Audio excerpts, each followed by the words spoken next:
আপনার সরলতাকে ঢেকে রাখুন একটি কঠিন আবরণের মধ্যে, না হলে আপনার সরলতার সুযোগ যে প্রত্যেকে নেবে। বাস্তব সত্য কি বলুন তো? প্রত্যেকটি মানুষের মন রয়েছে, কিন্তু প্রত্যেকটি মানুষের মনুষ্যত্ব নেই। কিছু মানুষ আপনার সামনে এত গুছিয়ে পরিপাটিভাবে মিথ্যে কথা বলে যে তাদের কথা বিশ্বাস না করলে আপনার মনে হবে যে আপনি বোকা। আর বিশ্বাস করলে সব থেকে বড় ক্ষতি আপনারই হবে।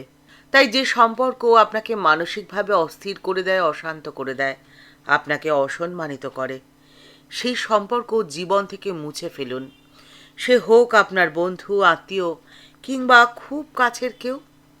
আপনি যদি নিজেকে ভালো রাখতে চান, তাহলে মানসিকভাবে আপনাকে শান্ত থাকতেই হবে। মানসিকভাবে শান্ত থাকতে হলে আপনাকে 3টে খুঁটিকে ধরে থাকতে হবে। এই উপদেশ দিয়েছেন স্বয়ং ঠাকুর শ্রী রামকৃষ্ণ পরমহংসদেব। ঠাকুর বলছেন যে মন থাকলেই তো হলো না, মান আর হুঁশটিও তো থাকতে হবে। আর ঠিক এর জন্যেই 3টে খুঁটির অত্যন্ত প্রয়োজন। প্রথম, সৎ আর অসতের বিচার। দ্বিতীয়, অভীষ্ট লাভের জন্য ব্যাকুলতা। আর তৃতীয়, মাঝে মধ্যে নির্জনবাস। এই 3টে খুঁটিকে যদি একটি মানুষ ধরে থাকে, তাহলে তার জীবনের উদ্দেশ্য পূর্ণ হবেই। ঠাকুর বলছেন যে যখন চারাগাছ থাকে তখন তার চারদিকে বেড়া দিতে হয়, না হলে যে ছাগলে গরুতে খেয়ে ফেলে। এখানে চারাগাছ অর্থে মানুষের মন, আর বেড়া হলো ঈশ্বর প্রসঙ্গে আলোচনা করা। আর সাংসারিক বন্ধনকে ঠাকুর ছাগল গরুর সাথে তুলনা করেছেন। এই উপমার মধ্যে দিয়ে ঠাকুর বোঝাতে চেয়েছেন যে সংসারের হাজারো জটিলতার মাঝে, হাজারো ঝুট ঝঞ্ঝাটের মাঝে কি করে নিজেকে ভালো রাখা যায়, কি করে শান্ত রাখা যায়। মনকে শান্ত রাখা যে সবার আগে প্রয়োজন। আর ঠিক এর জন্যেই সব কাজের মাঝে তাকে স্মরণ করতে হয়, মনকে বেড়া দিয়ে রাখতে হয়। জীবনের তত্ত্বকথা, জীবনের জটিল কথা ঠাকুর এত সুন্দরভাবে, সহজ সরলভাবে উপমার মধ্যে দিয়ে বুঝিয়েছেন যে বুঝতে কোনোই অসুবিধা হয় না। ঠাকুর বলছেন যে দেখো না বিড়ালের ছানা কেমন মিউ মিউ করে ডাকে। সে শুধু মিউ মিউ করেই ডাকতে জানে। মা তাকে যেখানে রাখে সে সেখানেই থাকে। এখানে মা বলতে ঠাকুর বোঝাতে চেয়েছেন ঈশ্বরকে, আর বিড়ালের ছানা হলো মানুষ। বিড়াল ছানার মিউ মিউ ডাক অর্থাৎ ঈশ্বরের প্রতি ব্যাকুলতা।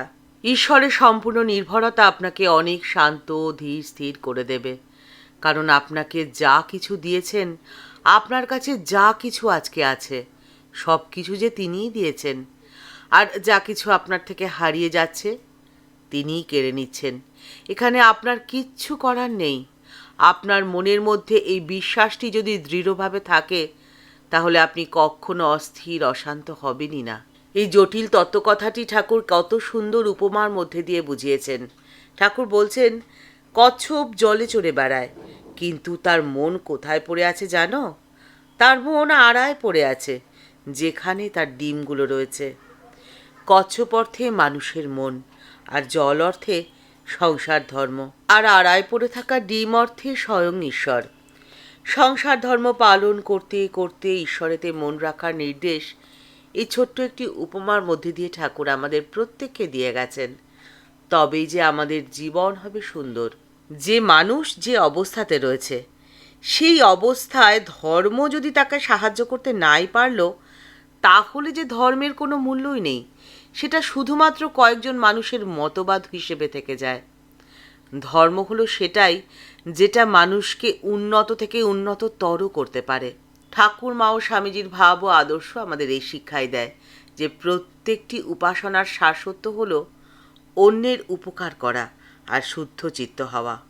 দরিদ্র, দুর্বল, রোগী প্রত্যেকের মধ্যে যিনি শিব দর্শন করেন, তিনিই তো যথার্থ শিবের উপাসনা করেন।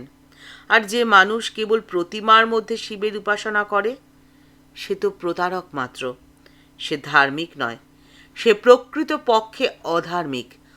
ধর্ম নিয়ে কতই না আলোচনা চারদিকে, কিন্তু প্রকৃত ধার্মিক খুঁজে পাওয়া মুশকিল। অধার্মিকে ছেয়ে গেছে বর্তমানে সমাজের চারধার। প্রকৃত ধার্মিক যিনি হন, তার মধ্যে কোনো রুক্ষতা তো থাকে না, কোনো কঠোরতা থাকে না, থাকে শুধুমাত্র মায়া, মমতা আর ভালোবাসা। প্রকৃতির প্রত্যেকটি কিছুর মধ্যে তিনি ঈশ্বরকে খুঁজে পান। ঠিক যেমন ঠাকুর খুঁজে পেতেন, ঘাসের ওপর দিয়ে হাঁটতে গেলেও তার বুকে ব্যথা লাগতো, কারণ ঘাসের মধ্যে যে তিনি ঈশ্বরের উপস্থিতি অনুভব করতেন। ফুল তুলতে গেলেন, সেখানেও দেখলেন তিনি ঈশ্বর। বেলপাতা ছিঁড়তে গেলেন, একটুখানি ছাল ছিঁড়ে আসলো, দেখলেন সেখানে স্বয়ং ঈশ্বর।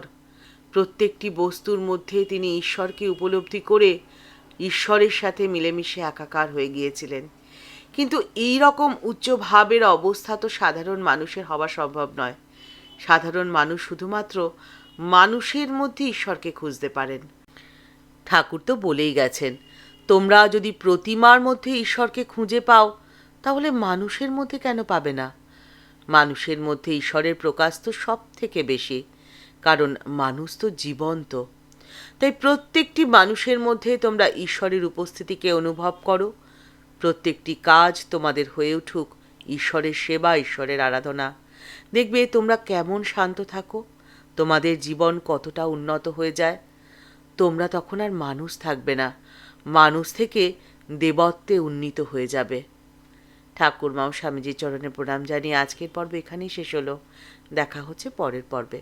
আজকের পর্বের উপস্থাপনা ভালো লেগে থাকলে লাইক বাটনটি প্রেস করে দেওয়ার অনুরোধ রইল, আর আপনাদের মতামত কমেন্টস বক্সের মধ্যে জানালে আমাদের ভালো লাগবে। এই চ্যানেলে আপনি যদি প্রথম এসে থাকেন, তাহলে চ্যানেলটিকে সাবস্ক্রাইব করে বেল বাটনটি ক্লিক করে দিয়ে অল বাটনটি ক্লিক করে দিতে পারেন। তাহলে এই চ্যানেলে ভিডিও আপলোড হলে আপনার কাছে সবার প্রথমে নোটিফিকেশনটি চলে যাবে। দেখা হচ্ছে পরের পর্বে। নমস্কার, ভালো থাকবেন, সুস্থ থাকবেন।